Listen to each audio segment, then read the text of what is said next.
99% আমার সমাজের মানুষ ইহুদি খ্রিস্টানদের আদর্শে আদর্শবান।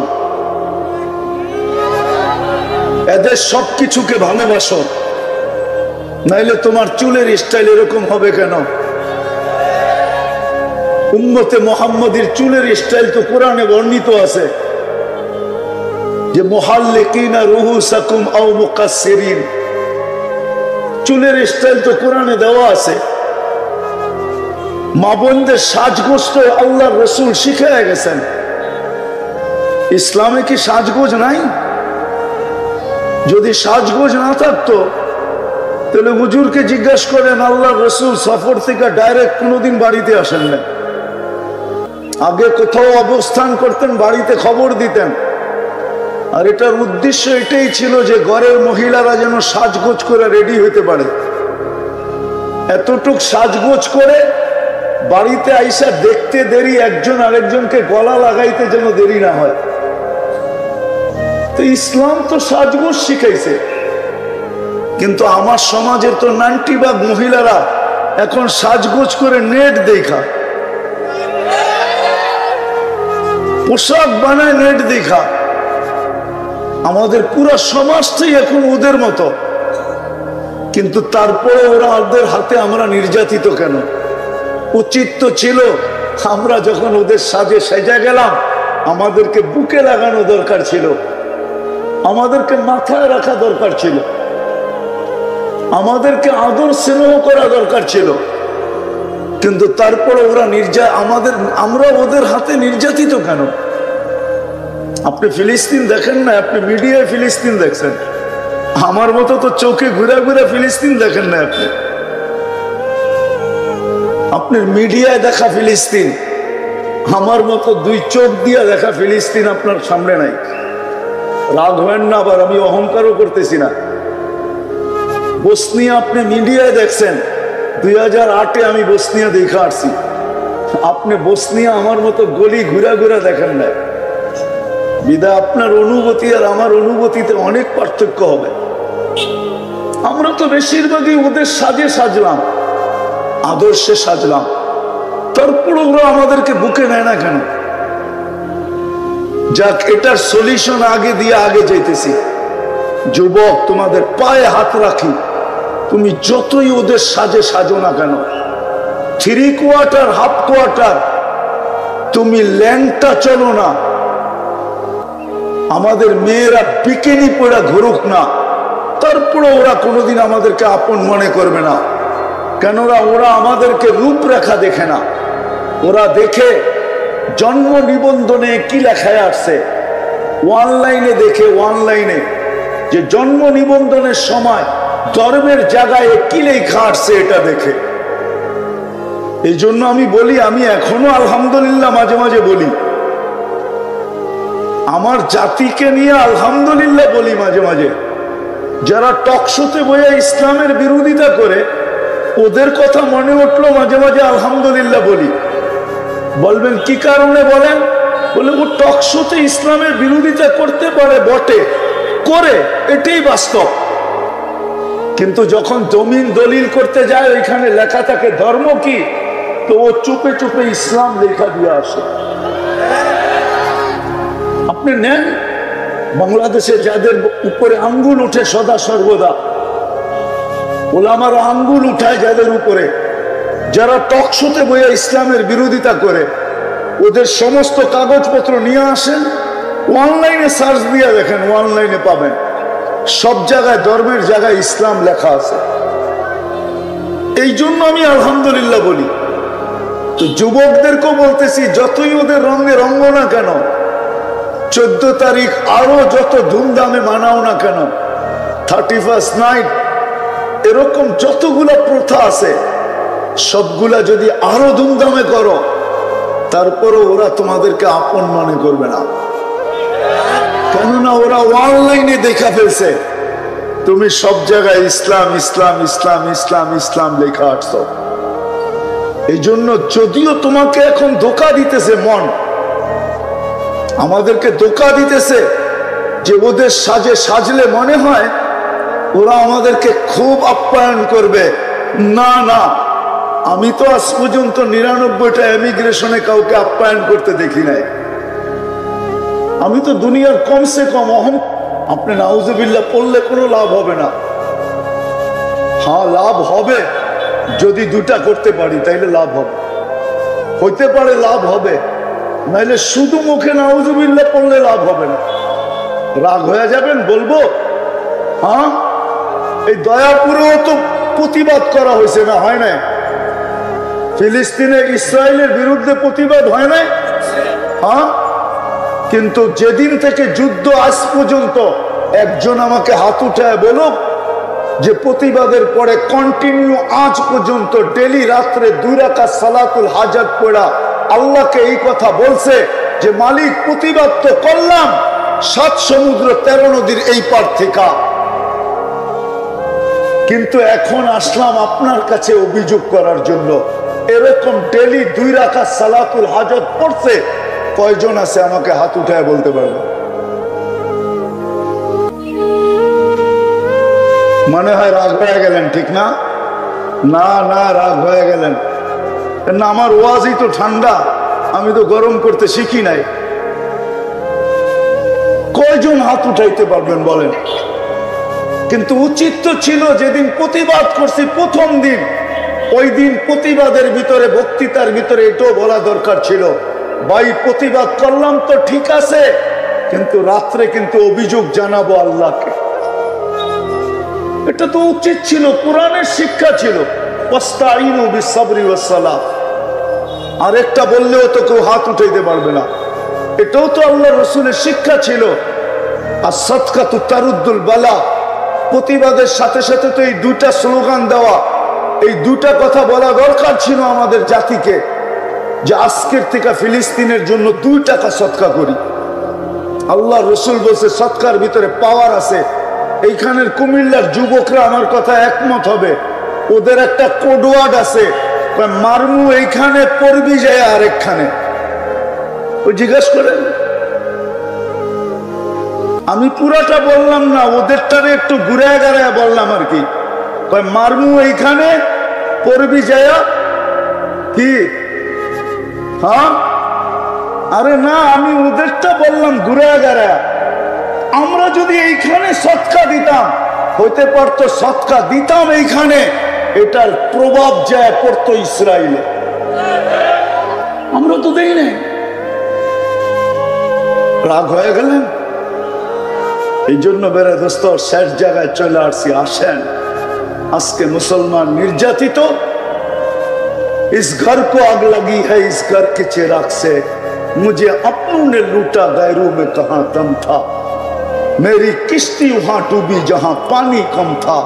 আপনি বলবেন হুজুররা তো আছে, এত বড় এত হুজুর দয়াপুরে, এরাই তো যথেষ্ট। না না, এটা উম্মত, হুজুর না। যদি এটাই সত্য হইতো, হুজুর যদি সত্য হইতো, তাহলে আম্মা জানের জিজ্ঞাসা করার কোনো প্রয়োজন ছিল না। আনুহলিকু ওয়াফিনা সালেহুন, আল্লাহর রাসূল আমরা ধ্বংস হইতে পারি যখন নেককার লোক আমাদের ভিতরে থাকবে। তো আল্লাহ রাসূল বলছে ইদা কাসুরাল খাবাস, খারাপ লোকের সংখ্যা যখন বেড়ে যাবে, তখন নেককার লোকদেরকে হাতের ভিতরে হাত কড়ি পড়তে হবে, পায়ে বেড়ি পড়তে হবে, গলায় ছিকল পড়তে হবে, জেল জরিমানা কাটাইতে হবে নেককার লোকদেরকে।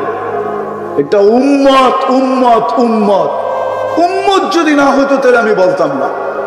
আজকে আমরা নির্যাতিত শুধু মুহাম্মদুর রাসূলুল্লাহ সাল্লাল্লাহু আলাইহি ওয়াসাল্লামের আদর্শে আদর্শবান না হওয়ার কারণে। আমি তো বলি যদি শুধু একটা আদর্শবান হইতো উম্মত, একটা আদর্শ, যদি এই উম্মত 5 ওয়াক্ত নামাজও পড়তো, আর কিছু করুক আর না করুক, 5 ওয়াক্ত নামাজও যদি 100% পড়তো, তাইলেও মনে হয় এক নামাজের দ্বারাই যথেষ্ট হয়ে যেত। উম্মতের উপরে কেউ আঙ্গুল উঠানোর ক্ষমতা হইতো না। একদিকে আঙ্গুল উঠাইতে দেরি, আল্লাহ নাইমা আসতে দেরি করতেন না। বদরে তো আল্লাহ এটাই বলছিলেন, ওমা রমাইতা ঈদ রমাইতা ওয়ালাকিন্নাল্লাহ রমা। বন্ধু আপনি খেলেন না, আমরা খেলছি। তো আল্লাহকে যদি প্রশ্ন করি তাহলে এত দূরে মদিনার থেকে নিয়ে আসলেন কেন বদরে? বদর কিন্তু মদিনার থেকে অনেক দূরে, কেন নিয়ে আসলেন? তা আল্লাহ যেন আমাকে বুঝাইতে চায়, বেকুব বন্ধু এখানে না আসলে তো খেলাও হইতো না, খেলা জমানের জন্য বন্ধুকে নিয়ে আসছি, যাতে খেলা জমুক। আর দর্শক না হইলে তো খেলতেও মজা লাগবে না, বন্ধুকে তো দর্শক হিসাবে নিয়ে আসছি, খেলছি তো আমি। আজকে আল্লাহই খেলতেন। এই জন্য আসেন আমরা তওবা করি, আজকে এই বিশাল মজমার থেকে তওবা করি। আজকে প্রথম তো তওবা করি। করবেন তওবা? কে কে করবেন দেখি? তাহলে আল্লাহকে বলেন না হাত উঠে, আল্লাহ অতীত থেকে তওবা করলাম। নামান হাত। দ্বিতীয় আমাদের কাজ হলো উম্মতকে বুঝান। এটা শুধু টাকা পয়সা অনেকে অনেক রকম বলে, মেরে দোস্ত চিৎকার দেওয়া সহজ, বাস্তব অন্য জিনিস। আমি চিৎকারের বিরোধিতা করতেছি না, চিৎকার অন্য জিনিস, বাস্তব অন্য জিনিস, বাস্তব অন্য জিনিস। আমি বিরুদ্ধে বলতেছি না, আমি পক্ষে, ফিলিস্তিনের পক্ষে। কিন্তু আপনি আমার মতো ফিলিস্তিনের গলিতে কাঁদেন নাই, আপনি আমার মতো কাঁদেন নাই, আপনি আমার মতো কাঁদেন নাই। শুধু শুধু আল্লাহ রসুল বলেন নাই কিয়ামতের সবচেয়ে বড় আলামত ওয়াইলুল লিআরাব মিন শাররি কাদ ইকতারাব। উঠান কিতাব। আমরা তো দুনিয়া ঘুরে দেখি, বিধায় আমার ভিতরে ফিলিংস ভিন্ন, আপনার ভিতরে ভিন্ন। আমি আপনার বিরুদ্ধে না, আমার স্টাইল ভিন্ন, আপনার স্টাইল ভিন্ন। বিদায় আসেন দ্বিতীয় যেটা, আমরা একজন আরেকজনকে বুঝাই যে আমরা এটার থেকে অতদিন বাহির হইতে পারবো না যতদিন পর্যন্ত আমরা ইউটার্ন না নিব। ইউটার্ন কোরআন এটাই বোঝায়, যাহারাল ফাসাদ ফিল বাররি ওয়াল বাহর বিমা কাসাবাত আইদিন নাস লিউযিকাহুম বাদাল্লাযী আমিলু লাআল্লাহুম ইয়ারজিউন। আজকে রাস্তা একটাই খোলা, ইউটার্ন নেওয়া, আল্লাহর রসুলের আদর্শকে দিকে ফিরে আসা। একজন আরেকজনকে বুঝান যে যতদিন পর্যন্ত না ফিরব ব্যাপার কঠিন থেকে কঠিন হইতে থাকবে। দ্বিতীয়, আল্লাহ এটাই চান, নাহলে হাদিসে কুদসিতে কেন বলবে ইনতাবু ফাআনা হাবিবুহুম। তওবা করতে দেরি, ইউটার্ন নিতে দেরি, আমাকে বন্ধু হিসাবে পাইতে দেরি হবে না। বিদায় শেষ কথা, আসেন তওবা তো করলাম, আমরা মিশন বানাই এটাকে, যে আমরা যাকেই দেখবো আল্লাহ রসুলের আদর্শের খেলাফ চলে, কর্কশ বাসায় না, ওরে পায়ে ধরে বুঝান, পায়ে ধরা। এই উম্মত বড় দামি উম্মত, কোরআন ইঙ্গিত দেয় এদিকে, শুহাদা আলান নাস।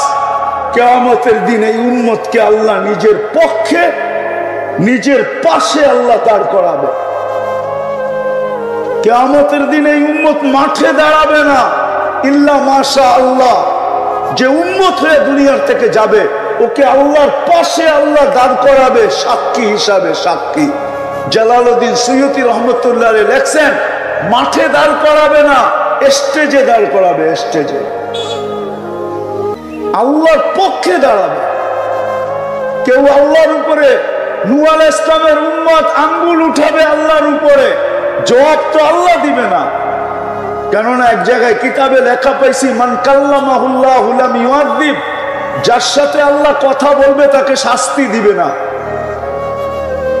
এই জন্য আল্লাহ ডাইরেক্ট জবাব দিবে না, আল্লাহ আমাদের দিকে তাকাবে, আমরা জবাব দিব নূহ আলাইহিস সালামের কওমকে। আমাদের প্রত্যেকে ওই দিন সূরা নূহ পারবে, আমরা জবাব দিব, আমরা ওদেরকে মিথ্যাবাদী প্রমাণ করব। ১৬ লক্ষের ভিতর থেকে যে আঙ্গুল উঠাবে, ৪ উম্মত আঙ্গুল উঠাবে আল্লাহর দিকে, আমরা প্রতিহত করব কিয়ামতের দিন। এই জন্যই তো কোরআন বলে শুহাদা আলান নাস।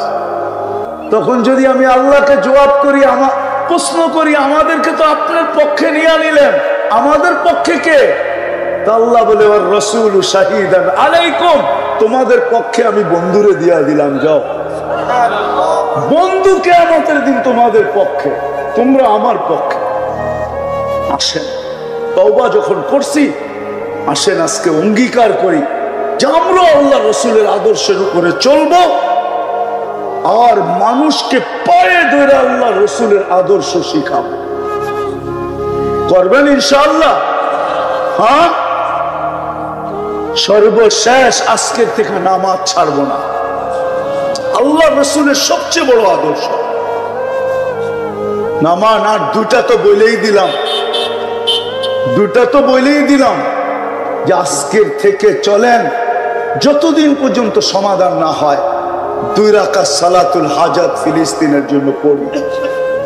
পড়বেন? কে কে পড়বেন দেখি? বিশেষ করে তোলাবাদের পায়ে হাত রাখা বলবো, তোমরা পড়ো। লাল গালিচা দেখা চক্ষু কপালে উঠাও না, নামাও। তোমরা যখন লাল গালিচা দেখো যে বিদেশি মেহমান আসলে এয়ারপোর্টে লাল গালিচা বিছায়া দেয়, একদিনও তো ভাবলা না ওই লাল গালিচা তো কোনো ফ্যাক্টরির তৈরি, কোনো মানুষ তৈরি করছে।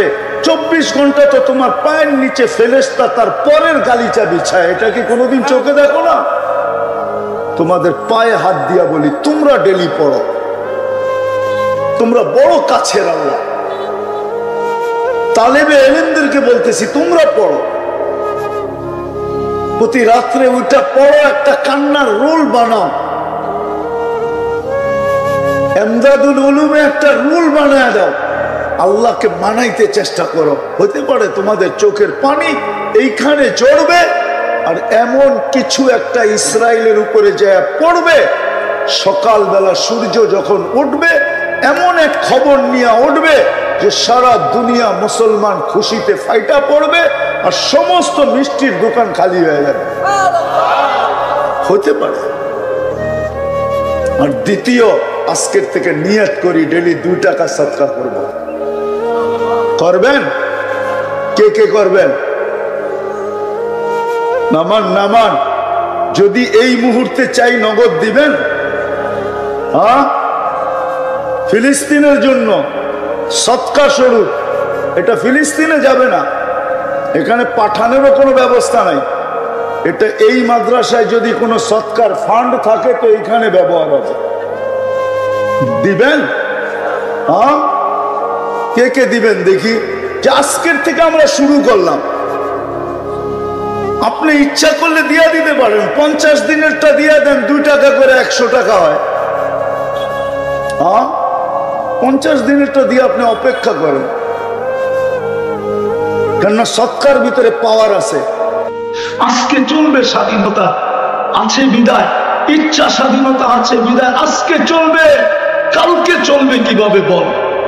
আজকে হয়তো চলে যাবে, আমাকে ছাড়া আজকে চলবে, কিন্তু মৃত্যুর পরে চলবে কি করে বল? এই মুহূর্তে চলবে, ওই পরের মুহূর্তে চলবে কি করে? চল। আনতুমুল ফুকারা, ও বান্দা আমার থেকে দূরে যাস না, আমি ব্যতীত তুই চলতে পারবি না, তুই আমার মুহতাজ, তুই আমার মুখাপেক্ষী, আমাকে ছাড়া তোর এক চলবে না। যদিও তুই বুঝিস না, যদিও তুই ভাবিস না, যদিও তুই শিখিস নাই, যদিও তুই জানিস নাই, যদিও তুই পড়িস নাই, কিন্তু শোন, আমাকে ছাড়া তোর 1 সেকেন্ড চলবে না। কোথায় চলবে? পিছের থেকে আসা না তো বেশি চাও না। যখন করলাম ওয়াদা, যখন তওবা যখন করলাম, আসেন আজকের থেকে শিখি, আলেমদের কাছ থেকে শিখি। আমার এই ছোট জীবনটা দিয়া আমি জান্নাত কিভাবে অর্জন করি, চিরদিনের জান্নাত কিভাবে লুটা নিতে পারে, আমি সোজা বলে দিচ্ছি। হায়, জান্নাতের চাবি যার কাছে। মানুষ যার কাছে বাড়ির চাবি থাকে, তার চাবি আনতে তার কাছে যায় না, অন্যের কাছে যায়। হ্যাঁ, তার কাছে যায় না। জান্নাতের চাবি আমাদের নবীজির কাছে। নবীজি সর্বপ্রথম জান্নাত করবে, এর আগে কেউ খুলবে না, কেউ খুলবে। আমাদের নবীজির কাছে জান্নাতের চাবি। জিজ্ঞাসা করা হবে কে? বলছে আমি। খোলো। বলছে আল্লাহ হুকুম ছিল, আপনি ব্যতীত কারো জন্য খোলার হুকুম ছিল না, আপনি আসছেন এই জন্য খুলতেছি। চাবি নবীজির হাতে। নবীজি ব্যতীত জান্নাত কেউ খোলাইতে পারে। বিদায় আমাদের উচিত ওনার গোলাম হওয়া, ওনার নবীর গোলাম হওয়া, নবীজির গোলাম হওয়া। কবি মনে হয় এটাই বলছে, কোরআন মনে হয় এটাই বলছে, নবীজি কবি এটাই বলছে, क्या ऑफर तूने मोहम्मद से तो हम तेरे हैं, আমার বন্ধুর গোলাম হয়ে যা। আল্লাহ বলে আমি তোর হয়ে যাব। দুনিয়ার কি জিনিস, ये दुनिया क्या चीज है, लोगों कलम तेरे है, সমস্ত জগৎ তোর হাতে উঠায় দিয়া দিব। যতদিন থাকবি সমস্ত জগতের মালিক থাকবি তুই, ইচ্ছা মতে জগৎ ব্যবহার করবি। এই জন্য তো ছাড়া ইচ্ছা মতে জগৎ ব্যবহার করতেছেন, ইচ্ছা মতে। নদীকে চিঠি দিয়া বলতেছে পানি ছাড়, অগ্নিগিরিকে ইশারা করে বলতেছে পাহাড়ে আবদ্ধ হ। ইচ্ছা সত্যর জন্য তো নদীর প্রয়োজন, আর জান্নাত তোকে দিয়া আসে। আজকে মুসলমান নির্যাতিত এই জন্য, সারা দুনিয়ায় মুসলমান নির্যাতিত, ঠিক না? সারা দুনিয়ায় নির্যাতিত এই কারণে নবীর ইজ্জত রাখেন না, মুসলমান মুহাম্মদুর রাসূলুল্লাহর ইজ্জত রাখেন। আল্লাহটা বাদই দিলাম, নবীর ইজ্জত রাখে না মুসলমান উম্মত, আজকে নবীর ইজ্জত রাখে না। কিলিন বুঝেন? ভিতর থেকে যে দূষিত বায়ুটা বাহির করব, ওটার জন্য তোর কাছ থেকে ডেলি 1 পয়সা নিব, 5 বার 1 পয়সা, তাইলে 800 টাকা ডেলি দিতে হতো। আর অক্সিজেনের জন্য পার বার 1 পয়সা, তাইলে 800 টাকা, ডেলি 1600 টাকা দিতে হতো, 1600 টাকা। আল্লাহ যদি ফ্রি পেড সিস্টেম করতেন, যে পয়সা থাকবে, শ্বাস যাবে আর বাহির হবে, পয়সা ভরবে না, অফ, পারতেন না? পারতেন না? আল্লাহ পারতেন সিস্টেম করতে? না পারতেন না? পারতেন। সবাই স্বীকার করেন, কে কে স্বীকার করেন দেখি? আল্লাহু আকবার।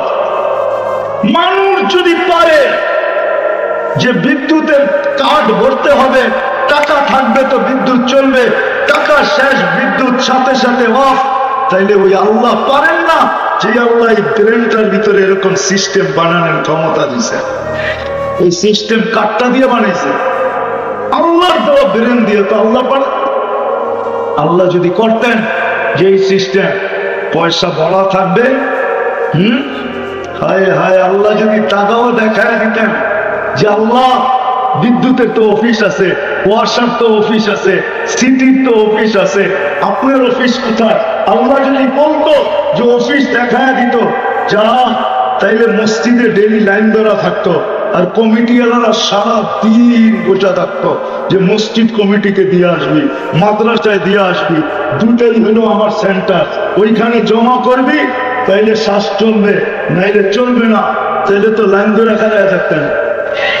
হুজুরে বলতেন, হুজুর তাড়াতাড়ি করেন না, কামে যেতে হইব, আমারটা আগে নয়, ঠিক না? আমি তো বয়ে বয়ে দেখলাম, পায়ে ধরলো, কোনো কাম হইল না। আবার মনে করেন না আমি চান্দা করবো, আমি চান্দা মান্দা করি না, আমি করবো না, এই ভয় পায় না যে আমি আপনার থেকে চান্দা করবো, ঘুরে বেড়ায় না। जैसी करनी ऐसी भरनी, ना मानो तो कर, जन्नत भी है फजत भी है, ना मानो तो मर के देख। মাদ্রাসা চলবে, আপনি না দিলেও চলবে। আজ পর্যন্ত মাদ্রাসা একটাও বন্ধ হয় নাই, প্রতি বছর 2-4-20টা বাড়ে, 20 ডজন বাড়ে, 20টা না, চলতেছে, চলবে। আপনার দেশে কেন? আমেরিকায় প্রতি বছর আমার যাওয়া হয়, আমি প্রতি বছরের টাকা জানি, প্রতি বছর 2-4-20টা মাদ্রাসা আমেরিকায় বাড়তেছে। আপনার দেশে তো বাড়বে, বাড়বেই, ওইখানে বাড়লে এখানে বাড়বে না কেন? খায়ের জামান আলোচ্য বিষয় না, আমি বুঝাইতে চেয়েছিলাম এই ছোট জীবনটা আল্লাহ 2টা অপশন দিছে। একটা হলো এই ছোট জীবনটা এইখানে মাটিতে মিশায় যেতে পারে, আর এই ছোট জীবনটাকে গোরা চিরদিনের জন্য এখান থেকে জান্নাত ক্রয় করা যেত। ইচ্ছা তো ডিসিশন নিতে হবে এখান থেকে বসা, কোনটা করব। এই দুনিয়াতে এই জীবনটাকে মিঠায় চলে যাব, যদি মিঠায় চলে যাই তাহলে আল্লাহর হুকুম, লাতুসআলুন্না আনিন নাঈম, প্রত্যেক নিয়ামত সম্পর্কে তোকে জিজ্ঞাসা করব। একদিন দুই দিন না, 50,000 বছর তারা পড়ায় জিজ্ঞাসা। যদি জবাব দিতে পারিস, পাওনা যদি বাড়ি হয়, তাইলে তোকে পাঠাবো জান্নাতে। ওয়া ইল্লা মান খাফফাত মাওয়াজিনুহু ফাউম্মুহু হাবিয়া, অন্যথায় বুক করতে হবে। আজকে হয়তো পয়সা নেই না, কালকে নিব। শাস্তির মাধ্যমে তোমাকে বুক করতে হবে। চির অশান্তির টাকা, দুজক, জাহান্নাম,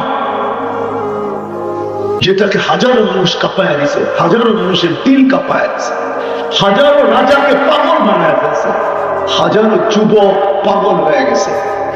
শুনতে শুনতে শুনতে দেরি, পাগল হইতে দেরি হয় না।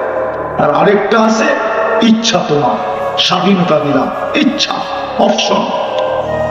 এই ছোট জীবনটা দিয়ে তুমি জান্নাত কিনা নিতে পারো। আজকে ডিসাইড করতে হবে। আল্লাহ অপশন দিছে না, বাধ্য করলাম। যদি বাধ্য করতে চান তাহলে তুমি একটা দেখাইলাম।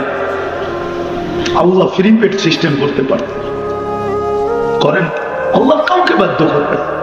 আল্লাহ বলে ইচ্ছা স্বাধীনতা দিচ্ছি, নাইলে আল্লাহ অস্তিত্ব দিবে, অস্তিত্ব দিবে আল্লাহ, সাজাবে আল্লাহ, বাকশক্তি দিবে আল্লাহ, রূপ দিবে আল্লাহ, আরো মানুষকে দেখায় ফিরতে থাকবে। রূপকে দিছে, যৌবনকে দিছে, সবকিছু এটার ভিতরে কে দিছে? কে চালায়? একটু ভাবো। শুধু শুধু কোরআন চিৎকার দেন, অফি আনফুসিকুম আফালা তুবসিরুন। ও মানুষ, তুই ভাবিস না কেন? তুই ভাবতেছিস চুপটা ছোট, এটার ভিতরে 13 কোটি ক্যামেরা ফিট, 13 কোটি। এক চোখে 13 কোটি, দুই চোখে 26 কোটি। আল্লাহ বলে তুই কি ভাবিস? তুই খালি ভাবিস বড় লোকের কথা, ঠিক না? ওরা ভালো ভালো খায়, ওদের সবকিছু চেকিং হয়ে আসে। আল্লাহ বলে আমি তোর ভিতরে চেকিং ছাড়া ঢুকাই না। সর্বপ্রথম নাক চেক করে ঘেরান ঠিক আছে কিনা। ঘেরান যদি ঠিকঠাক না থাকে তো নাকে কয় ঘেরান ঠিক না, সরাই না। দ্বিতীয় আল্লাহ বলে আমি স্বাদ চেক করাই দিই। জিহ্বায় লাগতে দেরি, সাথে সাথে জিহ্বায় রিপ্লাই দিতে দেরি করে না, এটা স্বাদ ঠিক না। না জিহ্বায় লাগায় আধা ঘন্টা বয়ে থাকেন, হ্যাঁ সকালে চ্যাম্পল দিয়ে বিকালে গেছেন কি আনতে, রিপোর্ট আনতে, এরকম। জিহ্বায় লাগায় আর সাথে সাথে কি বলে? স্বাদ ঠিক না, বিদায় চলবে না, ঠিক না? নাকে কি বলে? ঘ্রাণ ঠিক না, বিদায় সরায়ন থেকে। আর কিছু কিছু বাহাদুর তো আছে, বউ যদি দিল তাইলে তরকারিরও লাথি মারে, বউরও লাথি মারে। সরো কি আখলাক দেখানো দরকার ছিল কোথায়? ঘরে, ঘরে দেখায় না। তো যেটা বুঝাইতেছিলাম, নাকে প্রথম চেক করে ঘ্রাণ, জিহ্বায় চেক করে স্বাদ, তাতে চেক করে পাথর আছে কিনা। সর্বপ্রথম চাপটা পাথরের উপরে পড়ে, কণা জাতীয়, ঠিক না?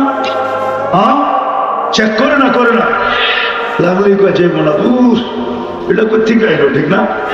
বালুর কণাটা পর্যন্ত চেক করে, ঠিক না?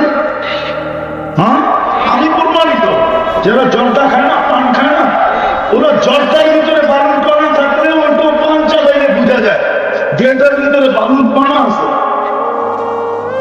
যাতে চেক করে কোনো বালুর কণা জাতীয় ভিতরে ঢুকতে পারবে না।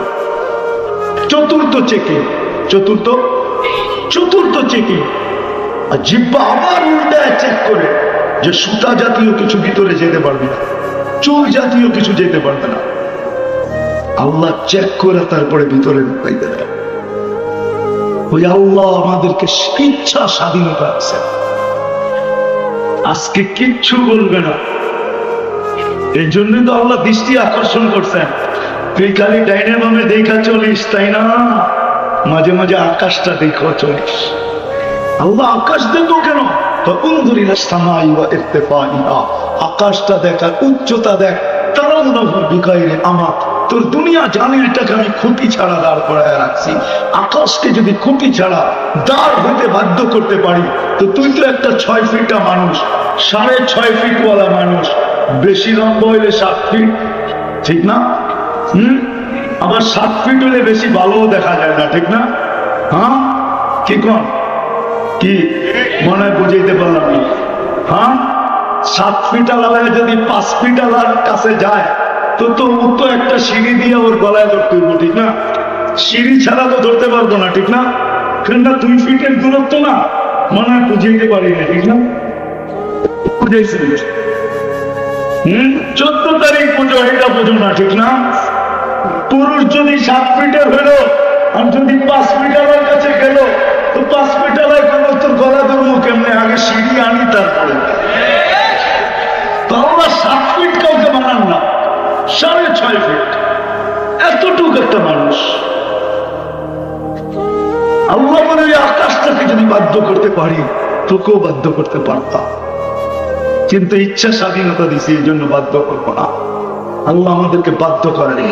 নাইলে যুবক তুমি 24 ঘন্টা ব্যবহার করবে আল্লাহ, আর সারা রাত নেটে দেখবে আল্লাহর বিরুদ্ধে, আজে বাজে জিনিস সারাদিন নেটে দেখবে। আল্লাহ তোমার কানের কাছে ডেলি 5 বার ডাকবে আর তুমি আসবে না, আর ব্যবহার করবে আল্লাহ।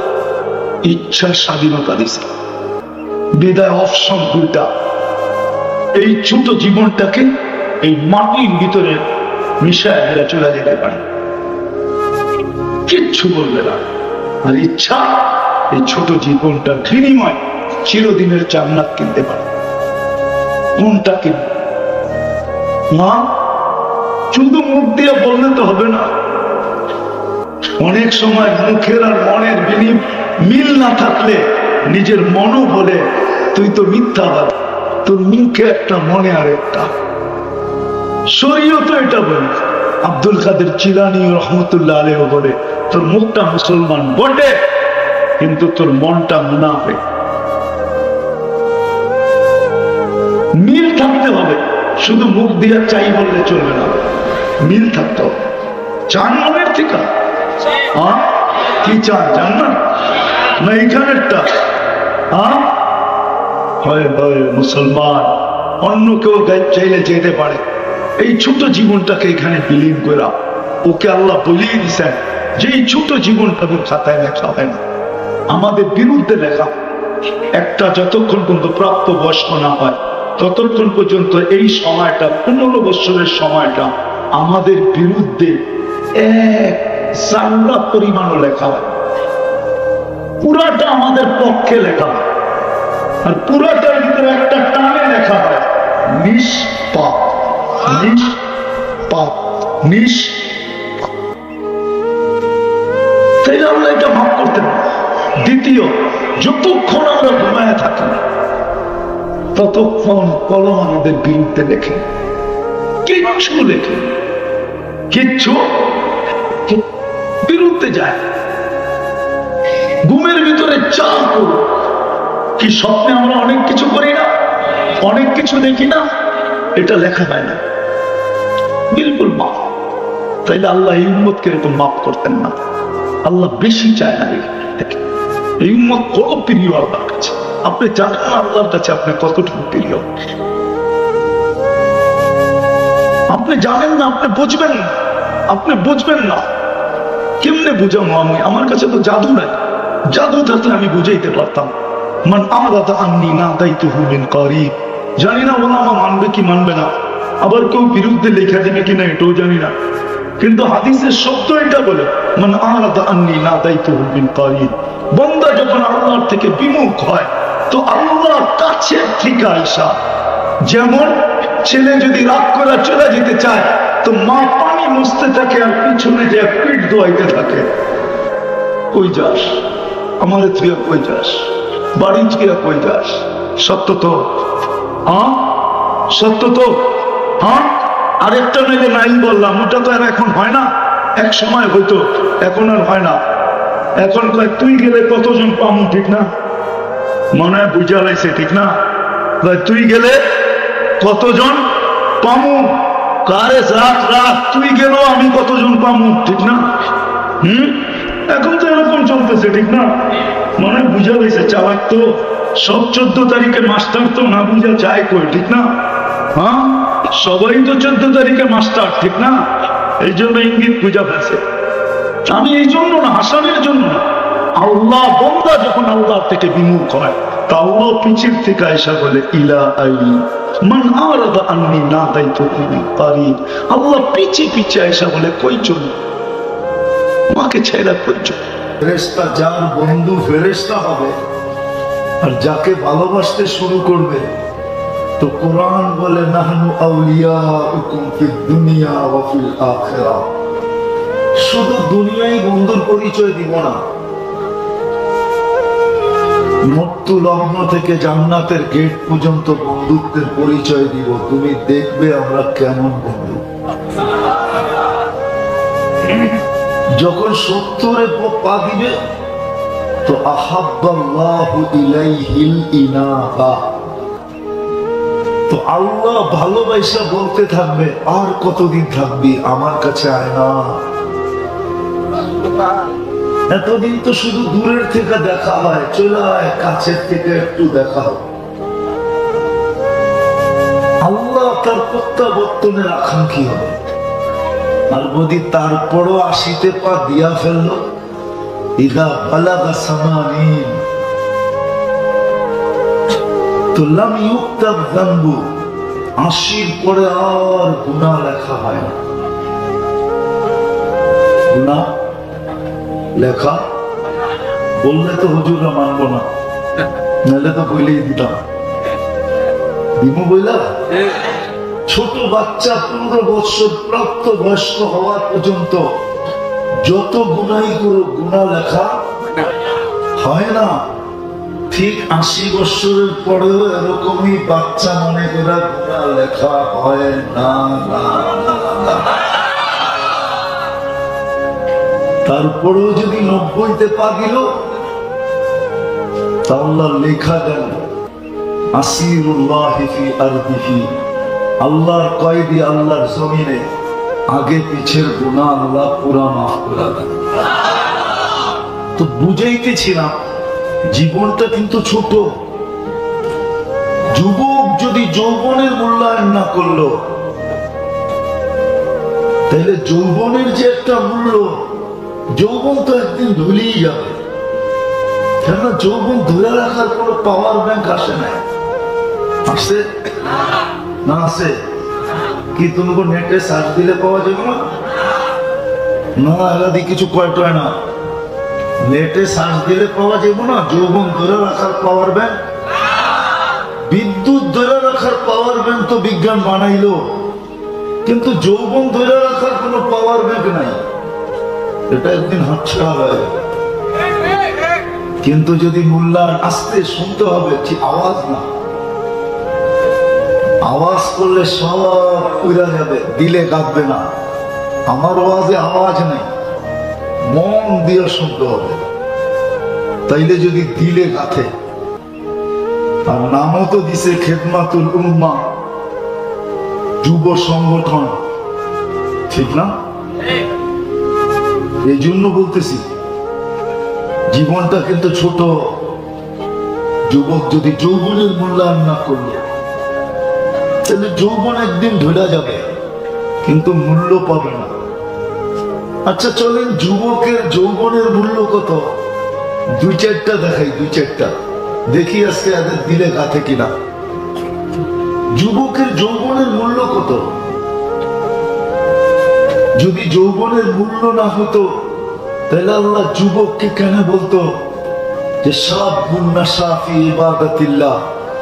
যে যুবক যৌবনকে ইবাদতের মাধ্যমে সুরক্ষিত করলো, তার জন্য আমরা কিয়ামতের দিন আরশের নিচে সুপার ডিলাক্স গ্যালারি বানায়া রেখে দিয়েছি। সুপার ডিলাক্স বুঝেন? ভিআইপির চেয়ে উপরে সুপার ডিলাক্স ওই গ্যালারি বাজারখান আছে যুবকের জন্য, যে যৌবনের মূল্যায়ন করবে। এটা তো আরশের নিচে রাখা আছে, কিয়ামতের দিন মিলবে। দুনিয়াতে যখন যুবক সেজদায় যায় আল্লাহ ফেরেশতাকে ডাইকা মূল্যায়ন দেখায়। মূল্যায়ন দেখায় আল্লাহ নিজে বলে জাআলা আজলাহু লি মাজালাহু লি আজলি সবকিছু বিসর্জন দিয়ে আমার কুদরতি পায়ে মাথা রেখা দিল, বলো কি পুরস্কার পেতে পারে? তো ফেরেশতারা জবাব দেন না, আল্লাহ নিজেই জবাব দেন। আল্লাহ বলে, ইন্নী উবাহি বিহিল মালাইকা, আমি তোমাদেরকে নিয়ে, তোমাদের উপরে এই যুবককে নিয়ে গৌরব করি। গৌরব বলো, কোন যুবক যদি, বলো কোন সম্ভ্রান্ত ব্যক্তির কাছে যদি তুমি গৌরবের পাত্র হও তো কেমন লাগে? আরে বলো না, পদস্থ ব্যক্তির কাছে গৌরবের পাত্র হলে কেমন লাগে? মন্ত্রী মিনিস্টারের কাছে যদি গৌরবের পাত্র হও তো কেমন লাগে? মাইনানো প্রধানমন্ত্রীর কাছে যদি তুমি গৌরবের পাত্র হও তো কেমন লাগবে? আর আল্লাহর কাছে গৌরবের পাত্র। আসলে তো আল্লাহ চিনে না, এই জন্য লড়ে চড়ে না। আপনার চিনো আল্লাহ, যে আল্লাহ তোমাকে ওই যৌবন দিছে, যদি সমগ্র জগতের সম্পদ, ধন সম্পদ এক পাল্লায় করা হয়, তারপরও এক যুবকের যৌবনের দাম বেশি। বিশ্বাস হয় না? না, কলিকাতা হারবালে তো যৌবন পাওয়া যায়, ঠিক না? মডার্ন হারবালে পাওয়া যায় না, চাইনিজ হারবালেও না, আমেরিকান হারবালেও না, পাওয়া যায় না।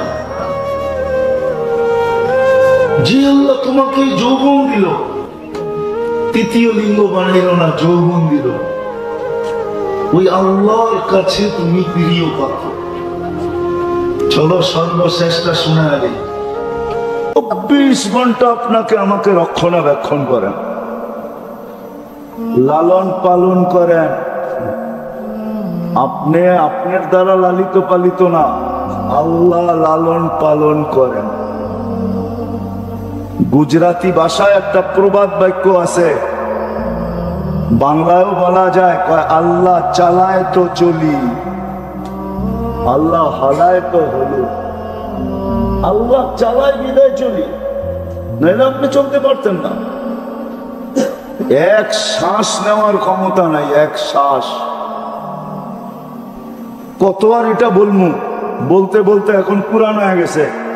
2020-এ করোনা লগ্নে বাংলাদেশের এক শিল্পপতি বলছিল, আমার সব সম্পত্তি লেখা নিয়ে আনে, আমাকে একটু স্বাভাবিক শ্বাস নিতে দে।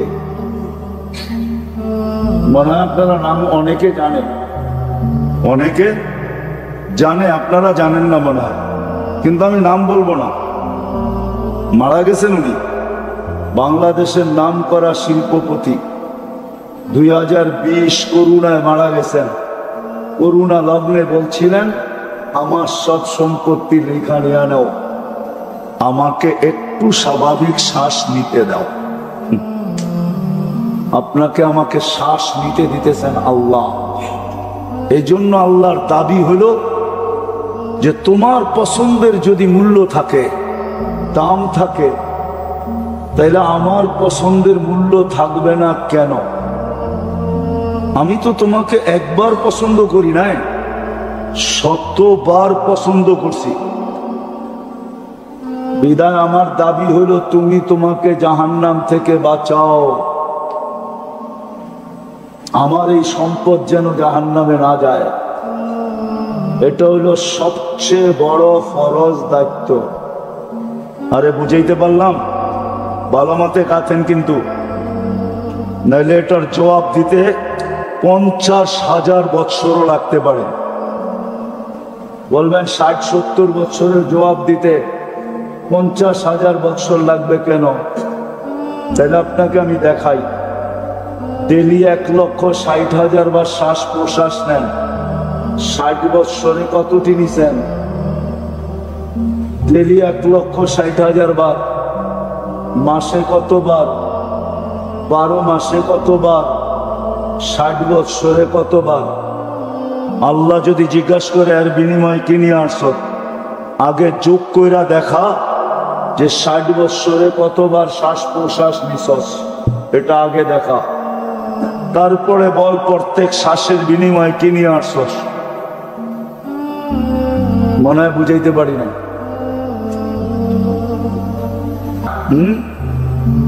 ঘরালারা একটু বেকা হয়ে যদি কয় অটো কিন্তু ডাইকা লাইছি, কাপড় দিয়েও গুছায়া লইছি, বাপের বাড়ি কিন্তু এক্ষণই যামুগা, তাইলে এখানে বহুত আছে যারা করব পাও দড়ি যায়ও না, আমার ইজ্জত আছে। কি করবেন না? রাগ হয়ে গেলেন? হ্যাঁ, কি পাও ধরবো, কিন্তু জাহান্নাম থেকে বাঁচানোর জন্য পাও ধরে নাই। এটা দ্বিতীয় ফরজ ছিল, দ্বিতীয়। রাগ হয় না আমার উপরে, চিল্লালারা।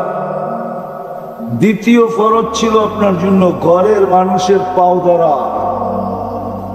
কেননা এক ঘরের নারী 4 জনকে নিয়ে জাহান্নামে যাবে, 4 জনকে। কয়জন? স্বামী, মা, বাবা, বড় ভাই, সন্তান মা বাবাকে জাহান্নামে ঢুকায়া তারপরে জাহান্নামে যাবে, এর আগে যাবে না।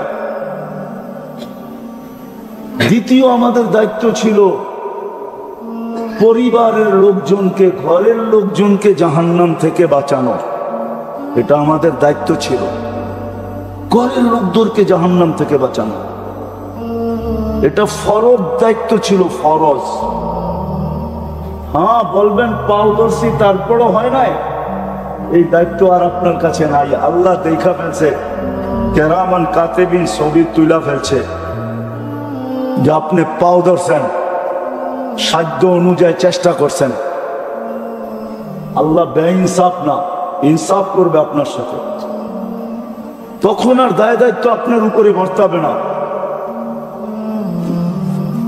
দায় দায়িত্ব আপনার উপরে বর্তাবে না।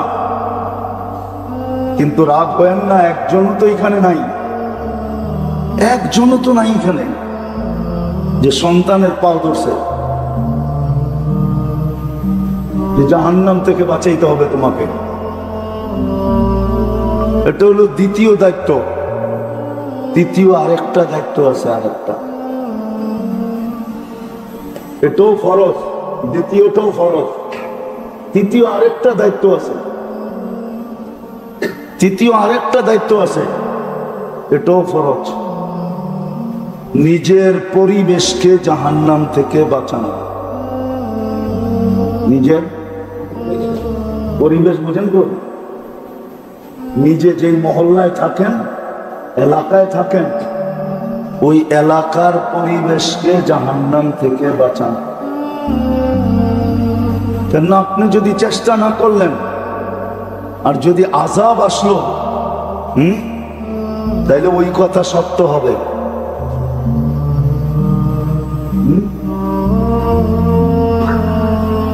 কবি বলছিল আর কি,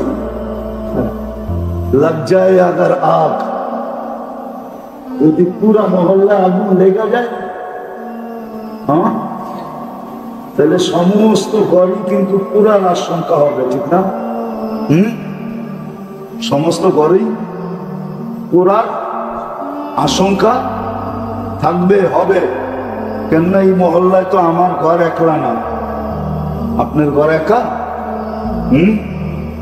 আপনার ঘর তো একা না,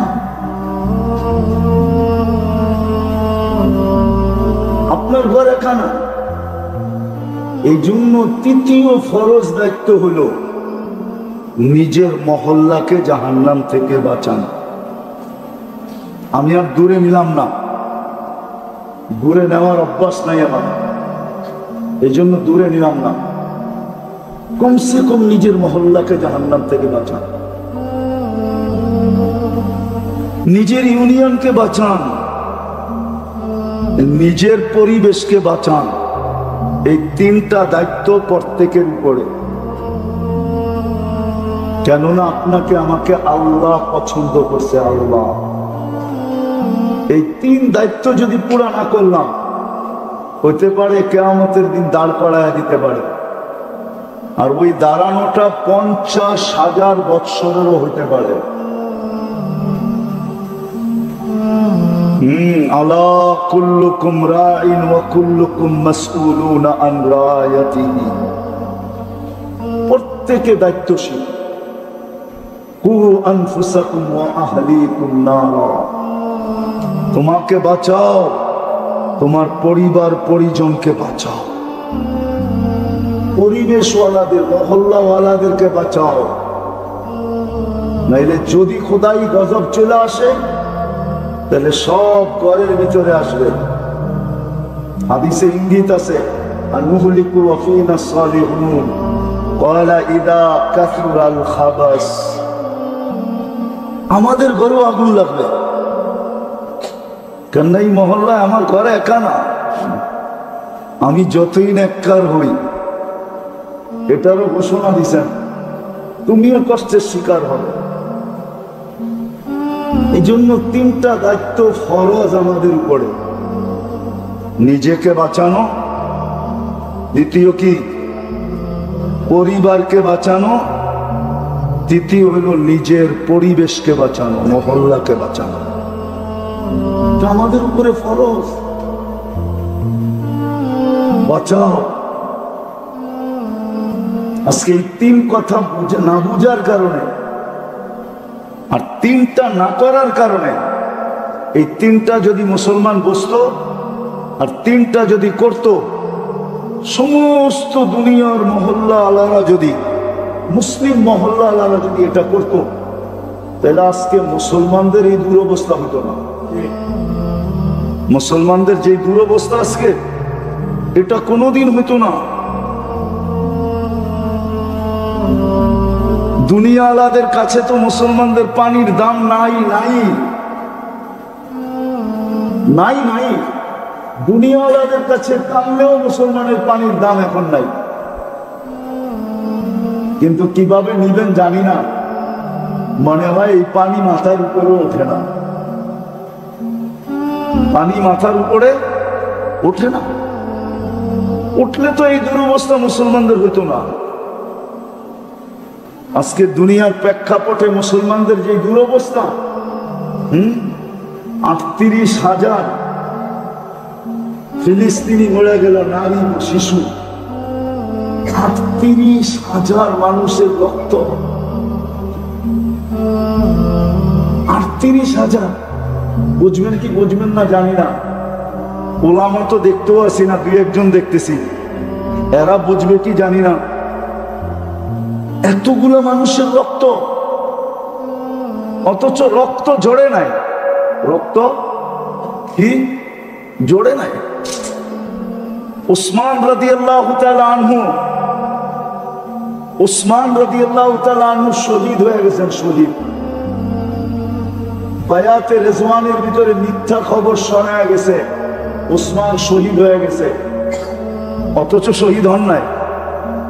সাহাবারা বলতেছে ইয়া রাসূলুল্লাহ, উসমান শহীদ হয়ে গেছে, রক্তের বদলা ছাড়া ফিরবো তো ফিরবো কি করে? উমরা করি আর না করি, রক্তের বদলা তো নিব। বলছে মুখ দিয়ে বললে তো হবে না, বায়াত করো।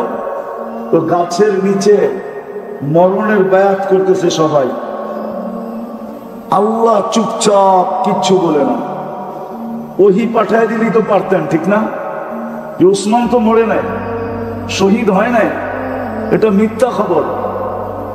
যখন সবার বায়াত শেষ,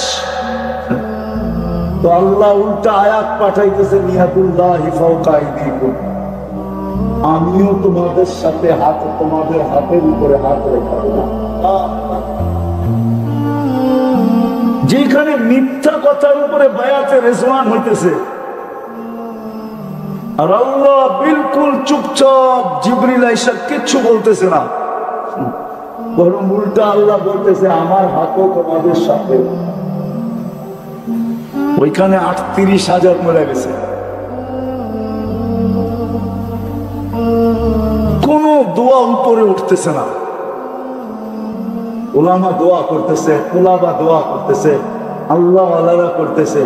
এখন যান হাজিরা মক্কায় যায় দোয়া করতেছে, না করতেছে না? হ্যাঁ, কি মরণের মিছিল কমতেছে না বাড়তেছে? হ্যাঁ, মুসলমানের দুরবস্থা কমতেছে না বাড়তেছে? কেন?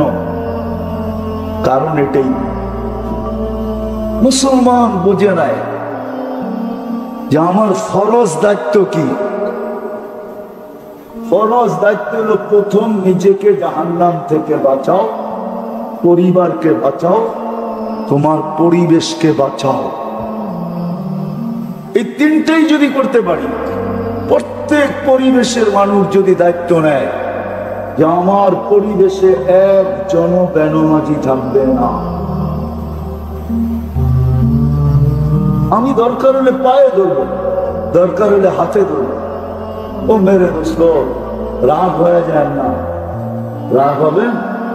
বলবো এইখানের তাবলীগওয়ালারা আছে, এই মহল্লার তাবলীগওয়ালা দূর দূর যায় মানুষের পাও ধরতেছে, কিন্তু এই মহল্লাবাসীরা আমাদের পাও ধরতেছে না, যে আমি তোমাদের পাও ধরতেছি। যে মসজিদ বইলা দাও, মসজিদ, আমি মসজিদে বৈশা বইলা দিতেছি, মিডিয়া নোট করে নে, আজকে যদি মুসলমান ফজরের নামাজে জুমার সমপরিমাণ লোক করে দিতে পারে, তাহলে কালকের থেকে মুসলমানদের বিজয়ের পালা শুরু হবে। বিজয়ের ঝান্ডা আকাশের ভিতরে উঠতে থাকবে, পতাকা উঠতে থাকবে। কোরআনে লেখা নাই, ইহুদিদের কিতাবে লেখা আছে, ইহুদিদের কিতাবে, যে যেদিন মুসলমানের ফজরের জামাত আর জুমার জামাত সমান হবে, ওই দিন থেকে মুসলমানদের বিজয়ের পালা শুরু হবে। আপনি ভাবছেন ওরা প্রতিদিন ফজরে আইসা দেখা যায় আপনার মুসল্লি কয়জন হয়েছে, আর একটা মুস্কি হাসি দিয়ে চলে যায় আর বলে এখনো বাড়ে নাই, বিদায় আমাদের কোনো চিন্তা নাই, কচু কাটা কর আর জামলে তা কর, ওদের বিজয়ের পালা শুরু হবে না, না, না, না, না, না। এই জন্য আমাদের তিনটা দায়িত্ব। ভালো মতে বোঝেন, কিন্তু আমি শেষ জায়গায় চলে আসছি কথা। তিনটা দায়িত্ব আপনার উপরে ফরজ, এক কদম হেলাইতে পারবেন না, এক কদম। আজকে হয়তো হেলায়া দিতে পারেন, কিন্তু কালকে হেলাইতে পারবেন না। হেলায়া দেওয়া বোঝেন? হেলায়া দেওয়া বোঝেন না? বোঝেন? আজকে মনে হয় সমাজের বড় ব্যক্তিত্ব, পুরা সমাজ হেলায়া দেন, ঠিক না? এলাকার ব্যক্তিত্বমান মানুষ, পুরা এলাকা হেলায়া দেন, ঠিক না? থানার ব্যক্তিত্বমান মানুষ, থানা হেলায়া দেন, ঠিক না? ফ্যাক্টরির মালিক কর্মচারী করে হেলায়া দেন, ঠিক না? কালকে কিন্তু আপনি পাও হেলাইতে পারবেন না, অন্যরে হেলাইবেন কোথেকে? লা ইয়াজাল কদমা আব, আল্লাহর রাসূলের কথা, পাও হেলাইতে দিবে না আল্লাহ যতক্ষণ পর্যন্ত প্রশ্নের উত্তর না দিবে। হেলান হেলান তো দূরের কথা, স্টিল বানায় দিবে, স্টিল নড়তে পর্যন্ত দিবে না, এরকম বানায় দিবে কিয়ামতের দিন। ভালো মতে বোঝেন। এই জন্য আসেন, শেষ জায়গায় চলে আসছি, আর কথা বাড়ায় লাভ নাই, অল্পতেই যথেষ্ট। আসেন, এই মহল্লার যারা আছি, মাদকদির যারা আছি, এই মহল্লার নাম আপনারা সবাই মাদকদির তো। আজকের থেকে দায়িত্ব নেন যে আমি আমাকে জাহান্নাম থেকে বাঁচাবো, পরিবারকে বাঁচাবো, আমার মাদকদিকে বাঁচাবো। এটার জন্য যতটুক করতে হয়